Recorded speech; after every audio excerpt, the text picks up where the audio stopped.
Bonjour et bienvenue au Vendredi de l'expertise. Aujourd'hui, j'accueille Bertrand Detennes, donc spécialiste des ventes complexes. Bonjour Bertrand. Bonjour Jeff, bonjour à tous. Alors Bertrand, derrière, première question déjà, derrière les ventes complexes, qu'est-ce qu'il y a derrière? Qu'est-ce qui se cache derrière cette thématique? Je vais d'abord me présenter peut-être si tu le veux, Oui, parce bien que sûr. les gens ne me connaissent pas forcément. Donc moi j'ai été dirigeant d'entreprise industrielle pendant 24 ans. Je suis consultant expert en développement commercial, B2B pour des boîtes industrielles. J'ai plus de 40 ans d'expérience dans le domaine et je suis enseignant en vente complexe, dans le domaine des ventes complexes, en 5e année de master à PPA Business School à Paris.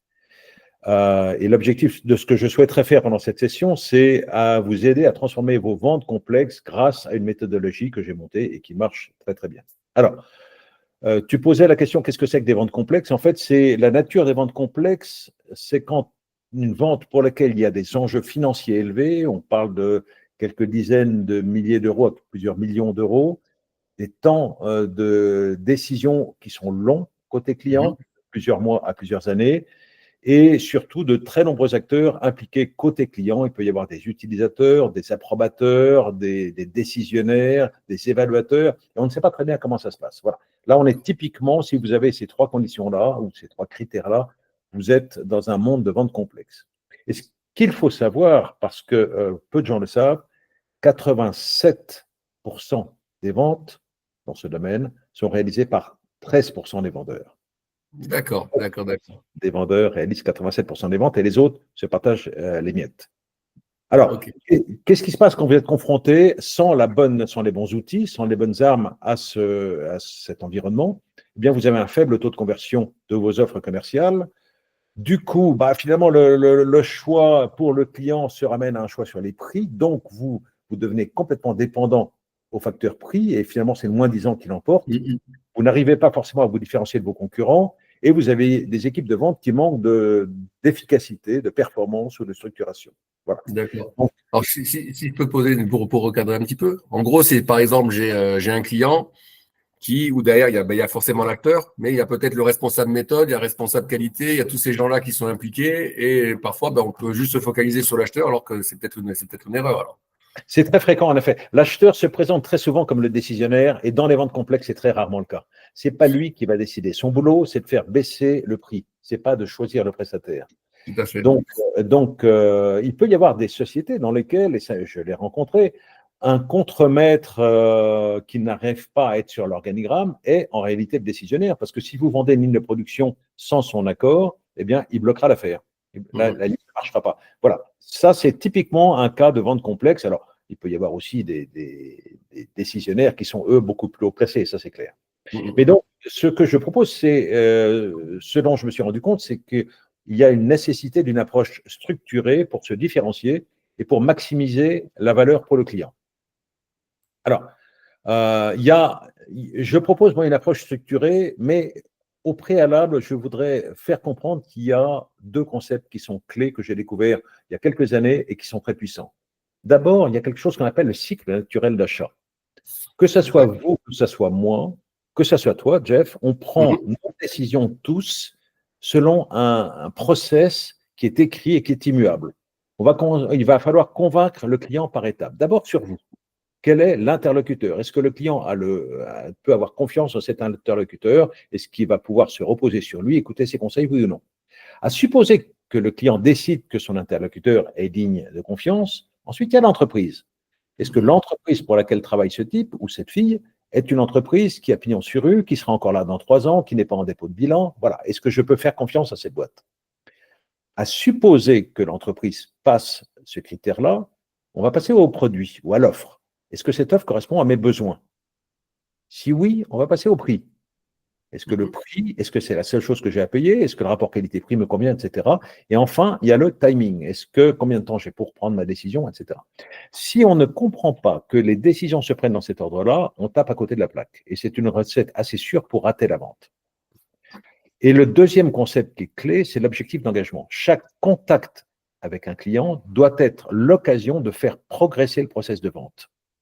Si on applique cette méthode-là, on peut réduire le process de vente en moyenne de 25%. C'est prodigieux. 25%, c'est quand même C'est énorme. En plus de ventes dans l'année. Ah oui, complètement, on est d'accord. Hein, on est d'accord. Pour le même effort. Alors, une fois qu'on a compris ces deux concepts, je propose moi une méthode qui passe par 5 piliers clés. Le premier, c'est la qualification. Toutes les affaires ne méritent pas qu'on y passe du temps. Il y a des affaires qui sont stratégiques qu'on doit gagner et des affaires sur lesquelles ce n'est qu'une perte de temps, une dilution de ressources. La méthodologie que je propose, elle est très efficace, mais elle demande du travail, elle demande du temps. Donc, si on continue à courir derrière tous les lièvres, on ne va pas y arriver. Donc, ce que je vous suggère, vous, dirigeants d'entreprise, passez beaucoup de temps à qualifier les opportunités. Est-ce que j'ai envie d'avoir cette affaire ou pas? Le deuxième point. Je t'interromps juste un petit message pour l'audience là. Prenez des notes, parce que là, ce que vous partagez, Bertrand, je peux vous dire, ça change la vie. Et d'ailleurs, je crois que tu as un surnom, hein, on t'appelle Monsieur 100 millions, c'est ça, hein, il me semble. Hein. Oui, ça, il y a des clients qui m'appellent Monsieur 100 millions parce que globalement, c'est en cumulé ce que j'ai fait gagner à mes clients, mais je voudrais t'appeler Monsieur 1 milliard. Donc, je sais ton objectif. Je sais ton objectif. Tu ne pas le toi maintenant. Oui.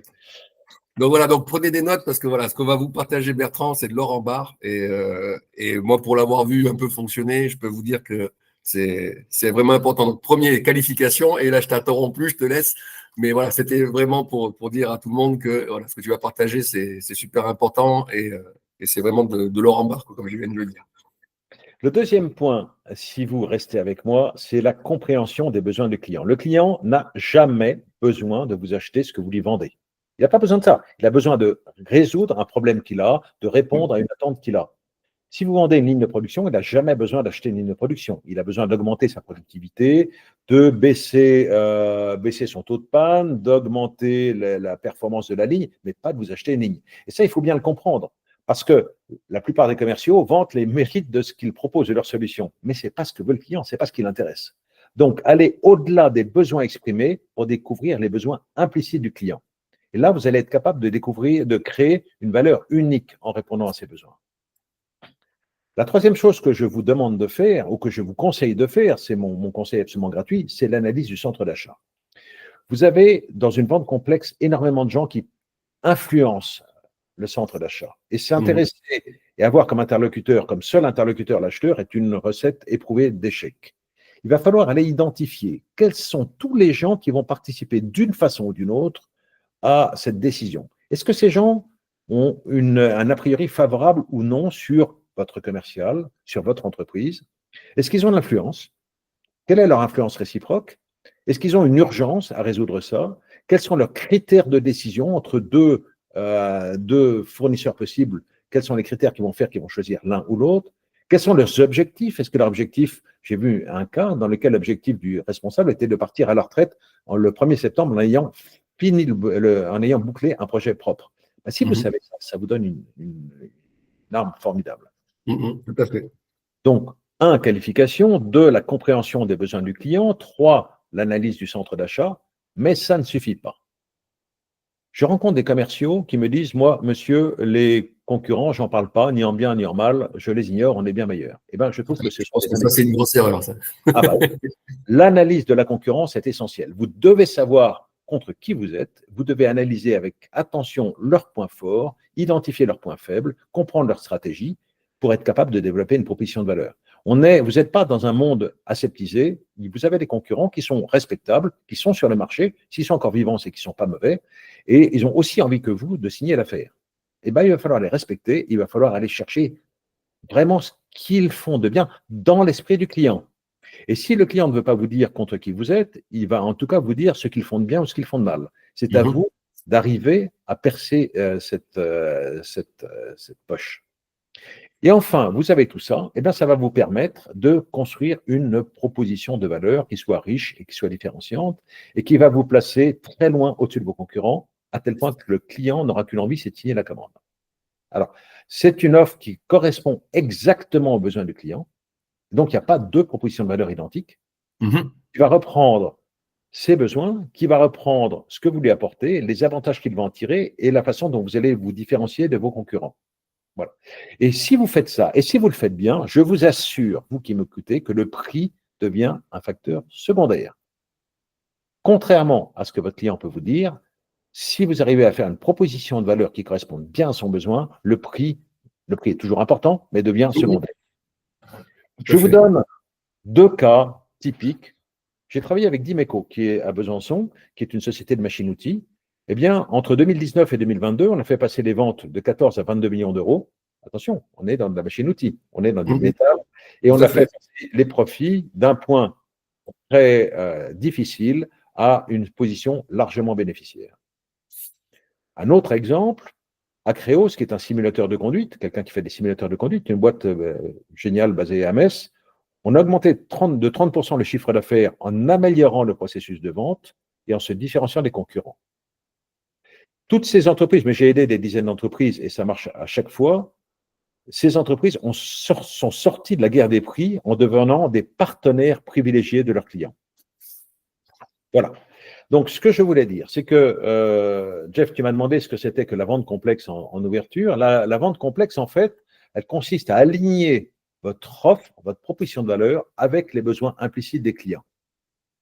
Si vous le faites, et si vous le faites bien, je vous garantis que vous allez réduire le temps de cycle de décision du client.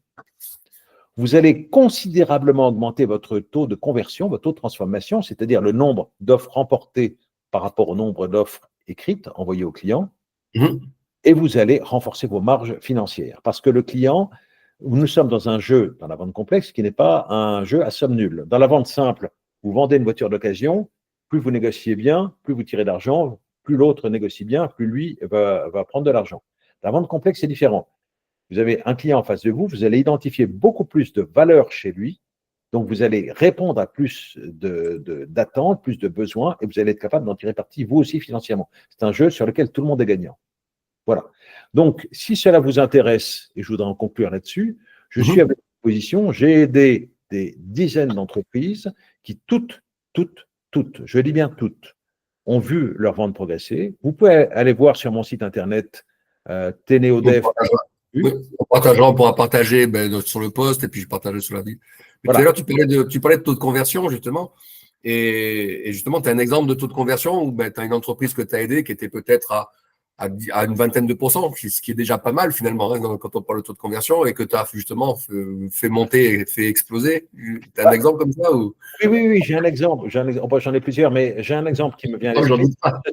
Société de machines-outils, il s'agit de mettre en pot des fluides. Donc, ça peut être de la moutarde, du fromage blanc, des yaourts, des choses comme ça. Et donc, Mhm. ils font des machines-outils dont ces métiers, c'est les machines standards. Et quand j'ai commencé, ils avaient un taux de transformation de 8%, qui Mhm. est assez classique et qui n'est pas si mal. Rappelez-vous, 87% des ventes sont faites par 13% des vendeurs.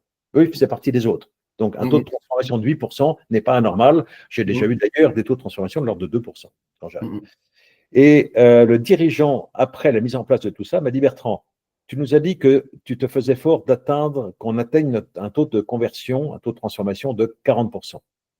Ben moi, je te dis, je suis prêt à prendre le défi d'arriver à 80% de taux de transformation avec les armes que tu nous as données.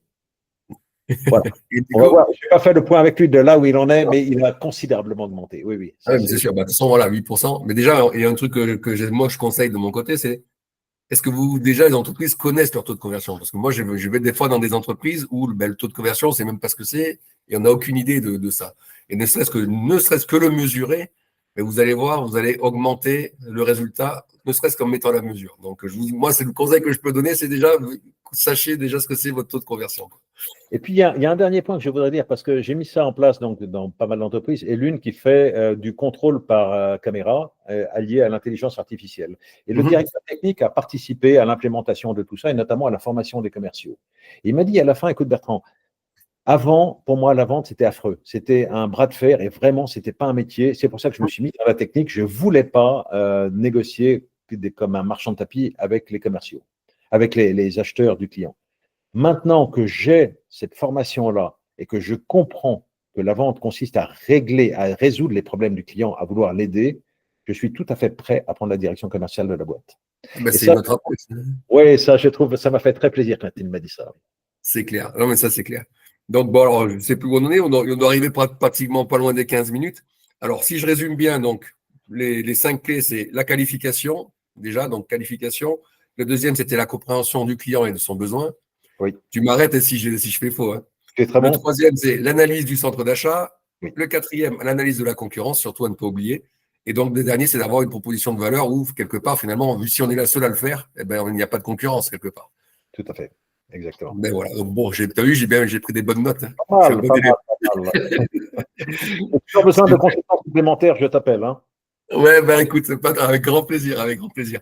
Donc, tu Excellent. connais un peu le principe des vendredis de l'expertise. Donc, l'idée, c'est que ben, mon interlocuteur donne le conseil, donc à mettre en place dès lundi, qui va, ben voilà, sans dépenser des milliers, des millions d'euros, va déjà apporter quelque chose. Donc, si tu as un seul conseil à donner pour lundi, pour les gens, voilà, ils passent un bon week-end et puis ils disent, tiens, lundi, parce que m'a dit Bertrand, je vais appliquer, qu'est-ce que ça serait? Le conseil, c'est la qualification. Il faut arrêter de courir derrière des affaires qui ne sont pas faites pour nous. Il faut passer notre temps et nos ressources à travailler à fond les affaires qui nous intéressent et là, déployer ce dont j'ai parlé, c'est-à-dire l'analyse du centre d'achat, la compréhension des besoins du client, etc. Mais pour ça, la porte d'entrée est très, très importante. Intéressons-nous à des affaires qu'on doit gagner. Tout à fait. Et là, vous allez voir que le taux de transformation, si vous le faites correctement, va monter considérablement. Ben écoute, ça c'est super.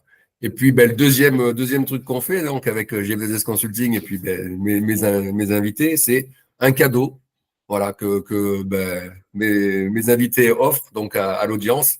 Qu'est-ce que ça serait que toi tu pourrais offrir à l'audience? Je sais que tu as beaucoup à offrir hein, pour le coup. Écoute, je propose aux gens qui nous écoutent, si jamais ils sont intéressés, de passer 1 heure avec eux en visio pour les aider à mieux comprendre leur proposition, leur situation, la situation de leur entreprise et voir techniquement, pratiquement, comment est-ce qu'ils pourraient améliorer leur performance commerciale. Donc, je le fais évidemment gratuitement et je serai très heureux de le faire pour les gens qui nous regardent. Ça marche. Ben, écoutez, alors, ben, si vous voulez ce cadeau de Bertrand, ce que vous faites, ben, vous mettez un petit commentaire dans les commentaires donc, du post. Donc, on va mettre ben, Bertrand, on va taguer Bertrand et puis vente complexe avec le hashtag vente complexe. Et puis Bertrand, ben, voilà, vous enverra un QR code, je crois, c'est ça, hein, pour pouvoir ben, passer 1 heure de grande qualité ensemble, hein, c'est ça. Oh, assure-toi de la mécanique, je ne sais pas très bien comment tu vas faire ça, mais peut-être qu'on mettra à la fin de cette Ouais, session on va le voir. QR code pour prendre rendez-vous, oui, tout simplement. Oui. Ok, super. Ben voilà, on va faire ça comme ça. Ben Ouais. écoute, merci beaucoup. Je crois qu'en plus, tu as été l'un des meilleurs. Tu as tenu les 15 minutes que j'ai mis le chrono. Et voilà, il n'y a pas trop de rap, mais en tous les cas, je pense que ben, les gens auront été bien contents de voir cette interview. Je te remercie beaucoup. Donc, ben, je te souhaite un bon week-end et puis je souhaite un bon week-end à tout le monde. À bientôt tout le monde et à bientôt Jeff. Merci pour cette occasion. Ben, grand plaisir. Alors surtout, voilà, qualification, compréhension du client et de son besoin, analyse du coût du centre d'achat, analyse de la concurrence, proposition de valeur, et puis là, derrière, ben Bertrand il vous fait décoller, et puis vous pouvez décoller avec lui. Mais merci beaucoup, et puis bientôt, alors, monsieur 1 milliard, alors. On va passer par 500 millions d'abord, mais le milliard, oui, oui, le milliard est Il faut l'objectif. toujours un objectif. Ben, merci Bertrand, et bon week-end à tous. Au À revoir. bientôt Jeff, à bientôt à tous. Au revoir, au revoir.